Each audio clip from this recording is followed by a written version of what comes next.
naging addict po kayo, yung pamilya nyo, kamag-anak nyo, choice nila yan. Yung nagbenta sila ng droga, choice nila yan. Yung naging drug lords and drug dealers sila, choice din nila yan.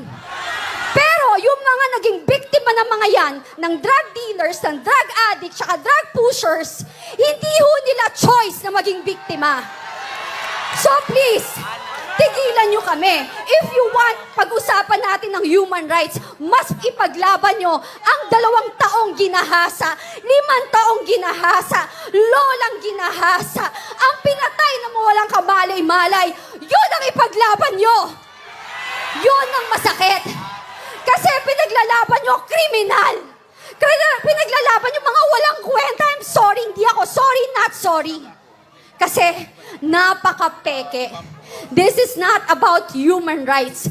This is a political assassination. Kasi kung kampante kayo at talagang confident kayo na ang liderato nyo ay nasa tama at okay, hindi kayo manggigipit ng tao. Kung naging addict po kayo, yung